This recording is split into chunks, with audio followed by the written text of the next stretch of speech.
ท่านสาธุชนพุทธบริษัททั้งหลาย สำหรับวันนี้ก็มาต่อกันไปในเรื่องราวของพระเวสสันดรชาดกแต่ความจริงในวันก่อนมาหยุดยั้งอยู่ตอนที่โชชกเข้าไปใกล้อาสมของพระเวสสันดรแล้วก็พักนอนอยู่1 คืนแกคิดว่าบรรดาสตรีจะมีความตณีในการให้ทานทั้งนี้เพราะว่าแกจะต้องการขอ2 กุมารมันไม่ใช่ของอื่นเป็นเลือดเนื้อชาเชื้อไขถือว่าเป็นเลือดภายในกายของพระนางมัตสีอย่างนี้จะถึงว่าอิสตรีเป็นคนเหนียวแน่นตนีในการบริจาคทานมันก็ไม่จริงความจริงโชชกนี่คิดผิดแต่ว่าถูกสำหรับแกคาดคะเนถูกว่าการขอ2 กุมารนี่มัตสีไม่ให้แน่ แต่ถ้าว่าวาจาที่กล่าวว่าบรรดาสตรีมีความตนีนี่ไม่จริงเราจะเห็นว่าเวลานี้บรรดาญาติโยมพุทธบริษัทชายและหญิงที่บำเพ็ญกุศลกันมากๆนั่นก็คือสตรีเราจะดูได้ว่าการบริจาคทานก็ดีนักเสียสละใดๆก็ดีหรือว่าการบำเพ็ญกุศลบุญญาราศีในศาลาวัดหนึ่งเราจะเห็นว่ามีผู้ชายนี่มีอยู่ไม่เกิน 4% ส่วนใหญ่จะเป็นเรื่องของผู้หญิงในการที่ใส่บาตรกับพระตามหน้าบ้านก็เหมือนกันว่าน้อยรายที่จะมีผู้ชายมายืนใส่บาตรส่วนใหญ่เป็นผู้หญิงในการสังคมสงเคราะห์ต่างๆเวลานี้ส่วนใหญ่ก็เป็นเรื่องของผู้หญิงผู้ชายมีก็จริงแหละแต่ถ้าว่าปริมาณน้อย โดยเฉพาะอย่างยิ่งสำหรับอาตมาเห็นจริงเรื่องการสงเคราะห์บุคคลผู้ยากจนในถิ่นทุรกันดารคนที่ติดตามไปนั้นส่วนใหญ่จริงๆเป็นผู้หญิงเปอร์เซ็นต์ของผู้ชายน้อยจริงๆและผู้กระทำผลงานอย่างไปที่แม่ฮ่องสอนงานเข้าของเขามากที่ต้องขนขึ้นรถคิดว่าของนี้ถ้าอยากขนขึ้นหมดก็ต้องใช้เวลาประมาณ2 ชั่วโมงแต่ว่าที่ไหนได้ลูกสาวลูกชายส่วนใหญ่เป็นลูกสาวหลาย 10% เกือบ 80% และ 90% ทำงานกันประเภทวิ่งจัดการจะไม่ถึงครึ่งชั่วโมงก็เสร็จนี่จะเห็นว่าตีตาโชชกแกดูเนี่ยมันดูผิดคิดว่าผู้หญิงเป็นคนตนีแต่ความจริงถ้าจะมองกันไปดูอีกที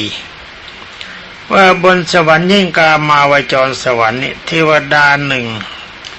มีนางฟ้านับหมื่นนับแสนมีการนางฟ้านับหมื่นนับแสนนี่ไม่ใช่ว่าเทวดาเจ้าชู้มีเมียทั้งหมื่นทั้งแสนมันไม่ใช่อย่างนั้นคำว่าบริวารก็เป็นบริวารหมายความเทวดาไม่ยกฐานะบริวารขึ้นเป็นภรรยาแต่ได้ว่าหญิงทั้งหลายเหล่านั้นท่านเป็นคนใจบุญใจกุศลเมื่อตายจากคนจึงเป็นนางฟ้านี่เห็นไหมล่ะมากเยอะ ถ้าท่านไม่มั่นใจความรู้ในศาสนาขององค์สมเด็จพระจอมไตรบรมศาสดามีจงพยายามปฏิบัติตามหลักสูตรที่องค์สมเด็จพระจินสีห์สอนไว้คือ 1. ทำทิพยจักขุญาณให้ปรากฏหรือ 2. ทำอภิญญาให้ปรากฏเห็นว่าคำตรัสวาจาที่ตรัสขององค์สมเด็จพระบรมสุคตที่ว่าเทวดามีจริงพรหมมีจริงนรกมีจริงเปรตมีจริงอสุรกายมีจริงท่านจะเห็นจริงทุกอย่างจงอย่าใช้เฉพาะมันสมองที่ประกอบด้วยของโสโครกเอามานั่งวิจัยคำสอนขององค์สมเด็จพระสัมมาสัมพุทธเจ้าท่านจะไม่เห็นจริงท่านจะไม่รู้จริงมันจะกลายเป็นว่าเรากลายเป็นตุ๊กตาหิน ที่ปราศจากมันสมอง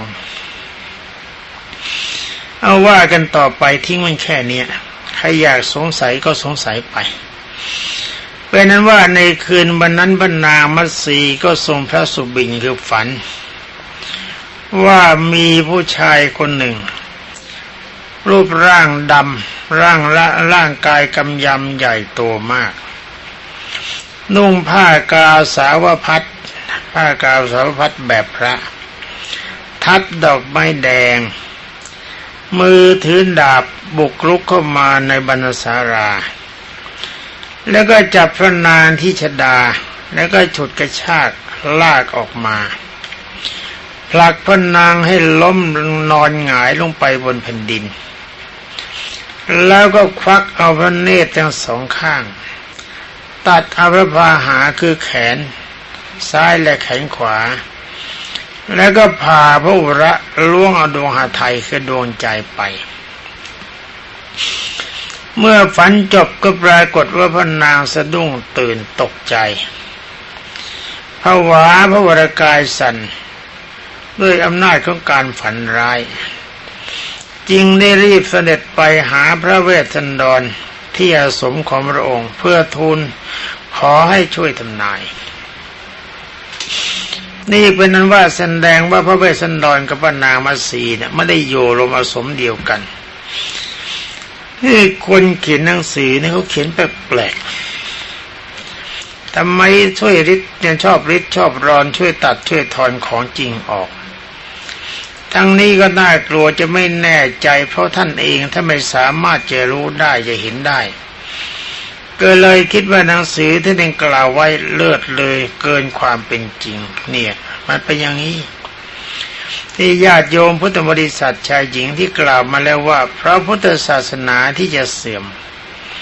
พระพุทธเจ้าบอกว่าไม่มีใครเขาทำให้เสื่อมนอกจากลูกตถาคตคือวิสุณีอุบาสกอุบาสิกานี่แหละที่จะพูดทำลายพระพุทธศาสนาให้พินาศไปเวลานี้ฟังกันไปให้ดีเถอะผู้มุ่งทำลายพระศาสนานะมีศักดิ์ศรีนะถ้าเอาเป็นคนกระจอกก็ก้อยทำลายพระศาสนาไม่ได้จะต้องเป็นคนมีศักดิ์ศรีใหญ่หรือมีชื่อเสียงพอสมควรจึงจะเข้ามาทำลายจิตใจของบรรดาท่านพุทธบริษัททั้งหลายที่มีความเคารพในพระพุทธเจ้าได้ฟังกันไปดูกันไปแล้วก็จะเห็นคุยกันต่อไปเรื่องของเราเรื่องของเขาช่างเขาเมื่อเข้าไปหาพระเวสสันดรอย่างอาสมแล้วเพื่อให้พระเวสสันดรช่วยทำนายทายทักว่าฝันนี่มันร้ายพอดูพอเสด็จไปถึงก็ทรงเคาะประตูทั้งที่ยังไม่สว่างตอนนี้พระเวสสันดรแปลกใจ ดีไม่ดีคิดว่าพระนางมัตสีจะจับพระเวสสันดรศึกกันตอนนี้แหละพระเวสสันดรยิ่งได้ทรงตรัสถามว่านั่นใครมาเคาะประตูในเวลาค่ำคืนตอนนี้แหล่เขาร้องเพราะนะแล้วนี่ไม่ใช่แหล่พระนางมัตสีที่ได้กราบทูลว่าเกล้ากระหม่อมฉันมัตสีพระเจ้าค่ะพระเวสสันดรแปลกใจว่าเอ๊ะนี่มันยังไงกันนี่เวลานี้มันยังไม่สว่างพระนางมัตสีน่ากลัวจะมีอารมณ์ข้างใช่มั้งยิ่งได้ตรัสออกไปว่าเอ๊ะนี่เธอมัตสีลืมกติกาสัญญากันแล้วหรือว่าเราจะไม่ไปหามาสู่กันในเวลาค่ำคืนถึงแม้ว่าเราจะมาหาเราในเวลาไม่สมควรเช่นนี้ถึงแม้ว่ามันจะไม่มีอะไรเกิดขึ้นมันก็ไม่ดีนะแม่มัตสีนะความจริงในป่าแบบนั้นไม่มีอะไรถ้าใจชั่วสิอย่างกลางวันกลางคืนมันก็ไม่แปลก เรื่องคนเป็นสามีพัญญาสามีกันมาก่อนแต่ถ้าว่าพระเวสสันดรท่านทรงเคร่งครัดในข้อวัดปฏิบัติถือว่าเวลาราตรีสตรีไม่ควรจะมาหา แต่ความจริงแล้วว่าตมาหามันไม่มีอะไรเกิดขึ้นก็ไม่มีความสำคัญแต่นี่เป็นเรื่องของท่านปรารถนาเพื่อพระโพธิญาณทุกสิ่งทุกอย่างมันต้องเข้มข้นหมดต่อไปองค์สมเด็จพระบรมสุคตคือพระพุทธเจ้าได้ทรงตรัสว่าพระนางมัตสีได้กราบทูลว่าพระท่านทูลกระหม่อมแก้วนี่หม่อมฉันฝันร้ายได้เกินพระเจ้าค่ะพระแม่ท่านดอนยิงถามว่าถ้ากันนั้นก็จงอยู่ข้างนอกแล้วจงบอกมาว่าให้แจ่มแจ้งว่าความฝันของเจ้าเจ้าฝันเป็นประการใด พระนางกราบมัตสีเนี่ยกราบทูลบรรยายความฝันร้ายยังที่ประทับบอกทั้งหมดตามที่กล่าวมาแล้วนะเป็นว่าเมื่อพระเวสสันดรได้ทรงสดับก็ทรงดำริว่าถ้าเราจะบำเพ็ญทานบารมีหรือเป็นว่าเราจะได้บำเพ็ญทานนะเราจะมีโอกาสได้บำเพ็ญทานบารมีพรุ่งนี้จะมีคนมาขอ2 กุมารเราจะปลอบพระนางมัตสีหายกลัวแล้วก็กลับไปนี่หมายความว่าวันพรุ่งนี้จะต้องมีคนมาขอ2 กุมารแต่หากว่าเราจะพยากรณ์ความฝันของพระนางมัตสีให้ตรงไปตรงมานี่การบำเพ็ญทานบารมีคราวนี้จะต้องไม่เกิดผลฉะนั้นก็มีความจำเป็นจะต้องพูดเรียกว่าพูดให้กลับจากหน้ามือเป็นหลังมือเขาว่าเถอะนะจะไม่พูดตรงไปตรงมาในหนังสือนี่ทำไมเขียนไว้ให้ละเอียดนั้นเขาความจริงบาลีเขาว่าละเอียดจริงๆเลยจึงได้ทรงตรัสว่าดูก่อนแม่มัตสีที่รักความฝันของเธอที่ว่าร้ายเนี่ยแต่ความจริงมันไม่ใช่ฝันจริงๆหรอกนะมันเป็นเพราะธาตุพิการเธอนะอยู่ในพระราชฐานไม่มีการเหนื่อยอ่อนมาก่อนเวลานี้เธอต้องมาปฏิบัติที่ว่าพระเวสสันดรต้องมีความเหน็ดเหนื่อยอ่อนอยู่ตลอดวันเวลาสถานที่นอนก็ไม่มีความสำราญเหมือนในพระราชนิเวศนี่ความฝันที่น้องฝันมานี่ไม่ใช่เหตุร้ายอย่ากลัวเลยเรื่องฝันจงสงบอกสงบใจกลับไปยังกุฏิเสียเถิดฝันนี้ไม่ใช่ฝันร้ายมันฝันเพราะธาตุพิการ ในหมายความว่าถ้าท้องมันกำเริบแล้วก็การฝันมันก็ไม่ตรงไปตรงมาเมื่อเวลาที่พระเวสสันดรทรงพยากรณ์อยู่นั้นก็เวลาก็พอดีเวลาสว่างแจ้งพอดีพระนางมัตสีก็ทรงจัดแจงทำกิจวัตรหรือว่ากิจทุกอย่างทำเสร็จหมดแล้วก็ทรงสวมกอดพระราชโอรสและพระราชธิดาเล่าลมจูบหน้าจูบหลังจูบกระหม่อมด้วยอำนาจของความรักพรางก็ประทานพระโอวาทว่าแม่จะเข้าป่าหาผลไม้เนี่ยนะลูกรักระวังเนื้อระวังตัวอย่าได้ประมาทเมื่อคืนนี้แม่ฝันร้ายยิ่งนักจะมีภัยอย่าพากันไปเล่นไกลพระอาสมนะลูกนะกันแล้วก็ทรงพา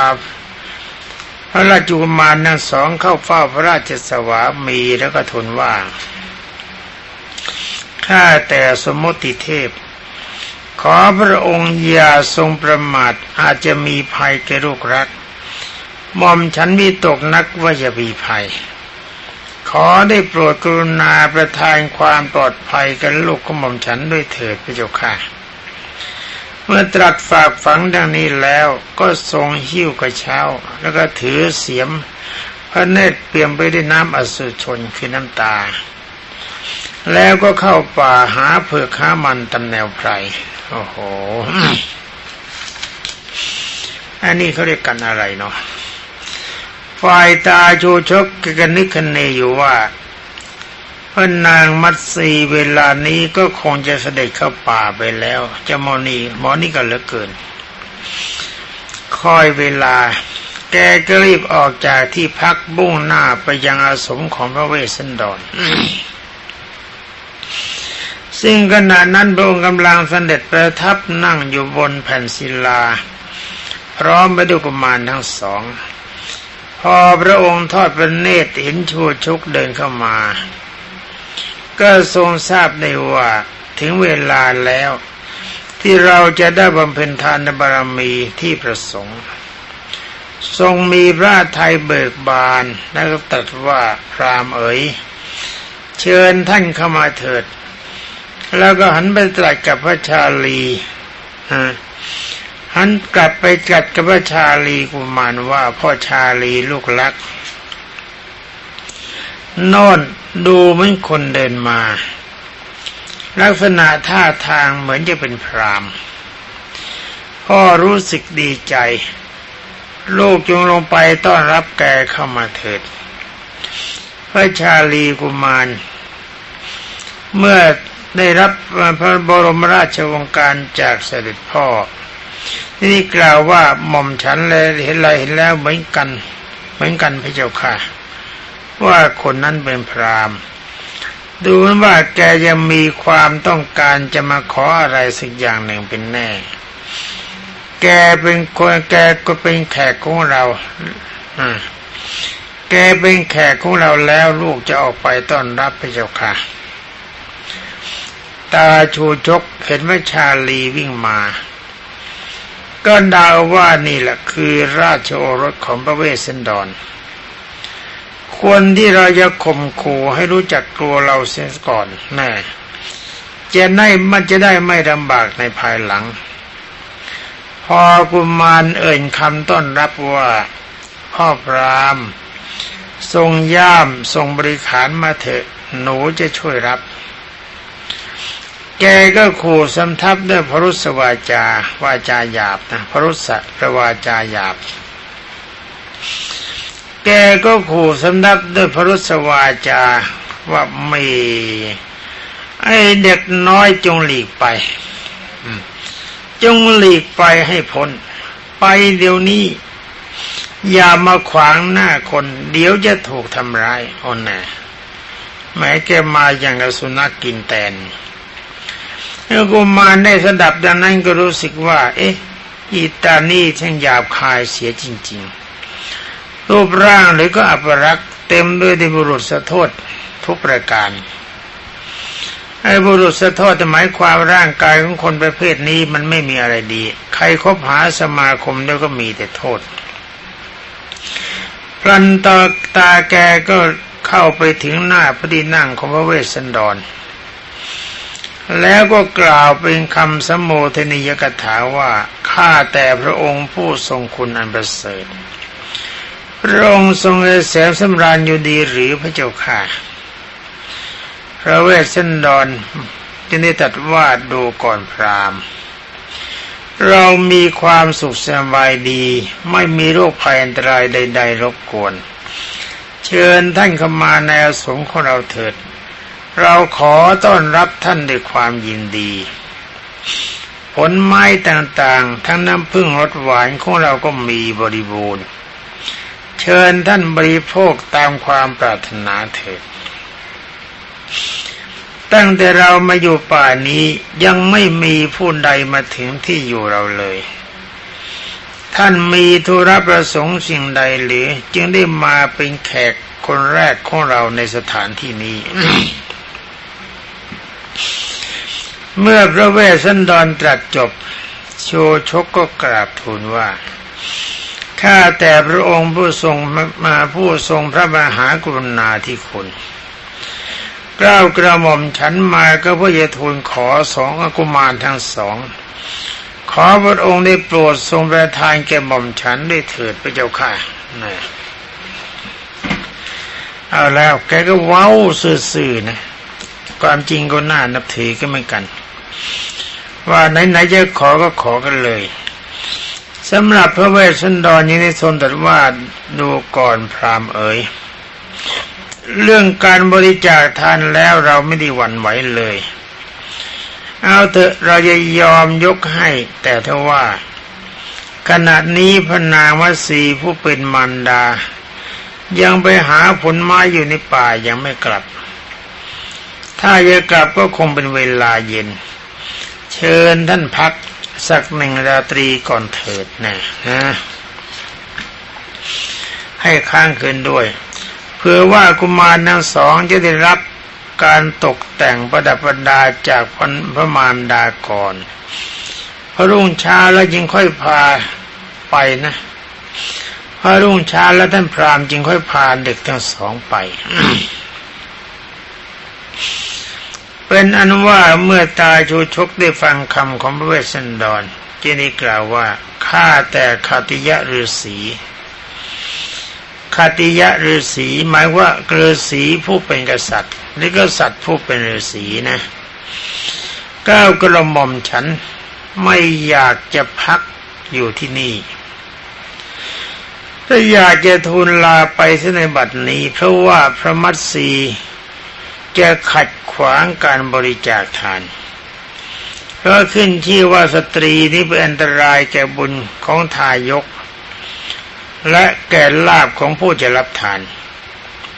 คำว่าทายกนี่แปลว่าคนให้จะทำอันตรายบุญของทายกคือคนผู้ยกให้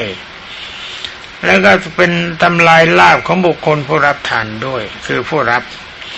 กระหม่อมฉันไม่ขอพบพระนางมัสี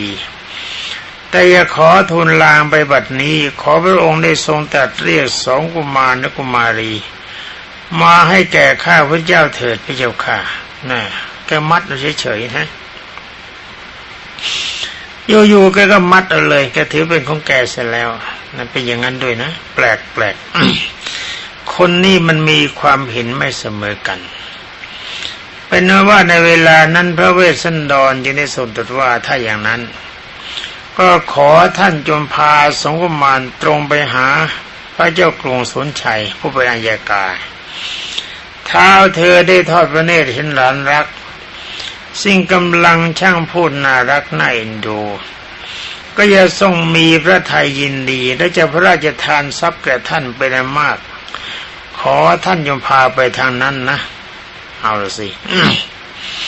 ฟังดูที่ว่าชูชกจะไปหรือไม่ไปใครจะไป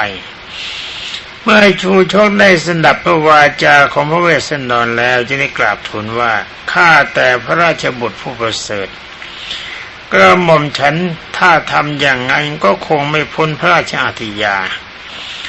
โดยที่จะต้องถูกกล่าวหาว่าฉกชิงลักพาสงฆ์กุมารไปและอาจจะถูกขายให้เป็นทาสหรือก็ประหารชีวิตเสียก็ได้กระหม่อมฉันกลัวที่สุดคือการจะถูกนางพรามณีคือมิตรดากลด่าเอาว่าไม่สามารถจะนำสองกุมารไปเพื่อรับใช้เป็นทาสนางจะด่าที่จนย่อยยับอย่างนี้แหละพระเจ้าค่ะไอ้ที่มานี่ความจริงไม่ได้ตั้งใจมาเองหรอกก็กราบทูลว่าอย่างนั้นที่มาเนี่ยก็เพราะว่าเมียใช้มานี่ระวังให้ดีท่านที่มีอายุมากคนแก่มีปัญญาสาวเขาบอกว่าใครเล่าจะไม่รักแต่ระวังในความรักมันเป็นภัยที่องค์สมเด็จพระจอมไตรบรมศาสดาทรงตรัสว่าปิยโตชายเตปิยโตชายเตโสโกปิยโตชายเตพยังความเศร้าโศกเสียใจเกิดจากความรักและภัยอันตรายก็เกิดจากความรักแต่ความรักของพระเวสสันดรของนายชูชกนี่มันไร้ผลเสียแล้วเพราะว่าชูชกมาออกจากบ้าน หลังจากวันนั้นไม่กี่วันนางมิตรดาก็เจอกันหนุ่มรูปหล่อตอนนี้หนุ่มรูปหล่อก็เลยพานางมิตรดาเปิดไปเสียแล้วสำหรับชูชกผู้ใจแกล้วถ้ากลับไปคราวนี้ก็หมดแล้วเมียไม่เหลือที่เป็นอย่างนั้นก็เพราะว่าภายหลังที่กล่าวแล้วว่าภายหลังอมิตรดาถวายดอกไม้บูชาพระรัตนตรัยดอกไม้ในดอกไม้ที่มีสีสดสวยงามจึงได้มีสามีหนุ่มตะวันหลังเป็นนั้นว่ากันต่อไปว่าพระเวสสันดรก็ทรงตรัสว่าถ้ากันนั้น ท่านจะพาสองกุมารไปไหนกันล่ะชูชกก็กราบทูลว่าจะขอเอาไปขายและจะมอบให้เป็นทาสของมิตรดาพรามณีนะดีไหมบอกตรงๆจะไปขายด้วยแล้วก็จะมอบให้เป็นทาสของนางมิตรดาพรามณีซึ่งเป็นภรรยาข้าพุทธเจ้าเป็นนั้นว่าในขณะที่ทั้งสองคือชูชกกับพระเวสสันดรสั่งสนทนากันอยู่นั้นสองกุมารได้สดับดังนั้นก็ตกใจทำให้ใจหวั่นไหว จึงได้พากันแอบหลังพระคันธกุฎีแล้วก็เสด็จหนีเศร้าซ้อนไปตามพงรกด้วยกลัวว่าตาชูชกจะตามมาจับตัวให้ตกใจสันรัวไม่อาจที่จะแอบอยู่ในที่ใดๆได้จึงได้พากันวิ่งไปทางโน้นแล้วก็กลับมาทางนี้จนในที่สุดก็ถึงขอบสระโปกรณีจึงพากันลงไปในน้ำเอาใบบัวปิดประเสียนซ่อนพระกายประทับยืนอยู่ในกระแสชนในสระนั้นหนังสือนี่ตัดเข้าไปสักนิดหนึ่ง เมื่อกี้นี้ว่าตามหนังสือตัดไปนิดหนึ่งเป็นนั้นว่าตามเรื่องจริงๆที่ละเอียดท่านบอกว่าอย่างนี้เวลาที่สองกุมารีคือกันหาและชาลี เมื่อได้ฟังตาชูชกกับพระเวสสันดรพูดกันเป็นนั้นว่ามั่นใจว่ายังไงวันนี้นั้นก็ไม่คลาดจากมือของชูชกทั้งสองยึดได้พากันวิ่งวกวนเวียนไปเพื่อปราศจากเพื่อต้องการจะหนีแต่ว่าพอไปถึงสระโปกรณีก็แทนที่จะเดินเอาหน้าลงกลับเดินถอยหลังลงแสดงถึงรอยว่าไม่มีคนลงไปในสระโปกรณี แต่ว่ามีคนเดินขึ้นจากปากสระโปกรณีการแสดงเช่นนี้จะให้พระราชบิดาและทูชกมีความเข้าใจว่าทั้งสองท่านนั้นไซไม่ได้ลงไปสู่ปากสระโปกรณีนี่ความจริงเรื่องราวจริงๆเขาเป็นอย่างนี้นะแต่หนังสือที่กำลังอ่านอยู่นี่ขาดไปแต่ก็ไม่เป็นไรขาดก็เติมให้แต่เป็นว่าบรรดาญาติโยมพุทธบริษัททั้งหลายเป็นนั้นว่าการรับฟังในเรื่องนี้เป็นพระเวสสันดรกับพระนางมัตสีหรือว่าชูชกจะมีโอกาสยกสองกุมารให้ไปได้หรือไม่ได้เอาว่าไว้กันไว้วันหลังก็แล้วกันเพราะวันนี้มองดูเวลาเข็มยาวเข้าเส้น30 นาทีพอดีก็ต้องขอลาก่อนขอความสุขสวัสดิ์พิพัฒนมงคลสมบูรณ์ผลจงมีแด่บรรดาท่านพุทธศาสนิกชนผู้รับฟังทุกท่านสวัสดี